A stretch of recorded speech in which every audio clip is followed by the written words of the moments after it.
time in your career? It was a really special moment to be able to go out and do that for this team, just to be able to pull through for them in that intense moment.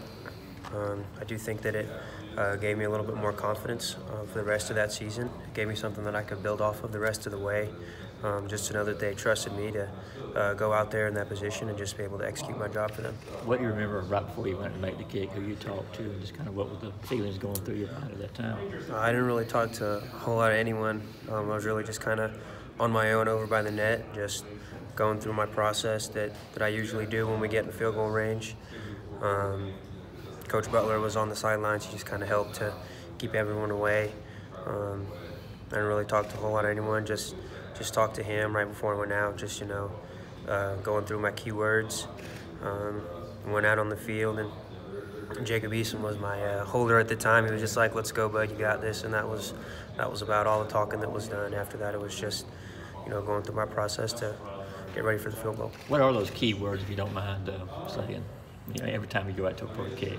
I'm just trying to get back at the back of my stance. I just stay, stay on your tracks, just keep my feet in line on my tracks to the ball, and then just follow through. Try and keep it really simple.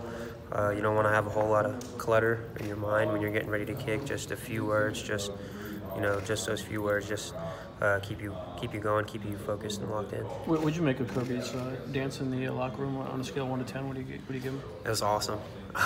Coach Smart's one of the most passionate coaches in the country, and it's so awesome when we can have such a great team win like we had on Saturday and get to see him get really fired up. That play at Kentucky, I think that was the kind of the birth of hot rod mania a little bit. You did that interview with your helmet on afterward, and came down here and did that helmet interview with us. I mean, what you kind of look back, and does it seem like so long ago? Does it seem like it was just yesterday? I don't know. Part of me wants to say it felt like yesterday, but part of me wants to say it felt like there's been plenty of time between now and then.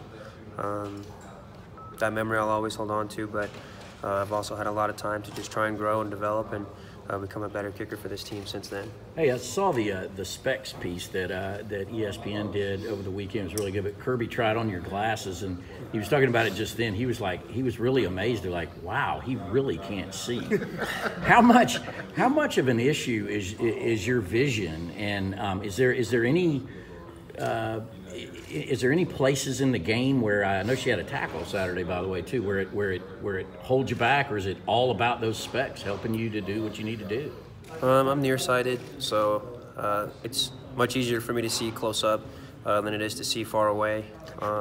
So being able to see important things like the play clock on a field goal or a kickoff, I need my specs to be able to see that and see the uprights from 50 yards away. That's helpful to be able to have a really nice sharp image.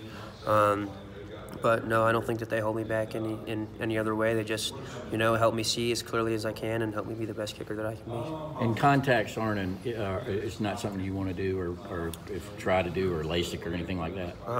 I've tried to wear contacts in my eyes. I just can't handle it.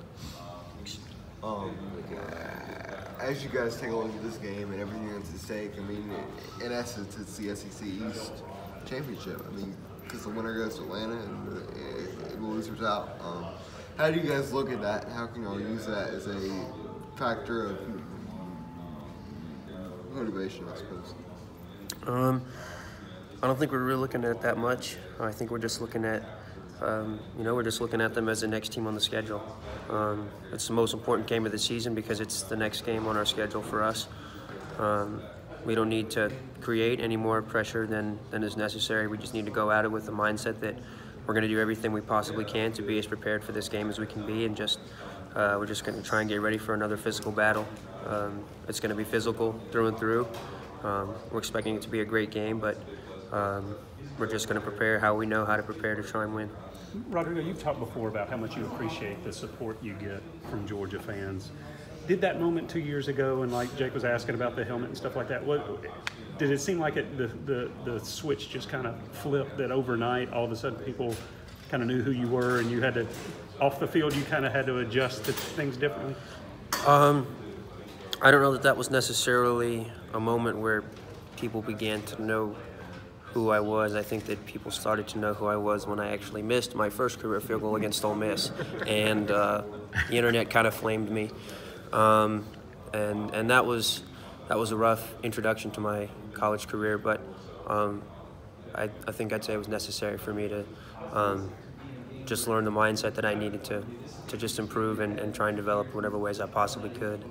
I think after that game, it went from people roasting me for being a kicker with glasses that still can't see the uprights to make a field goal. It went to, oh, his glasses actually help him make field goals.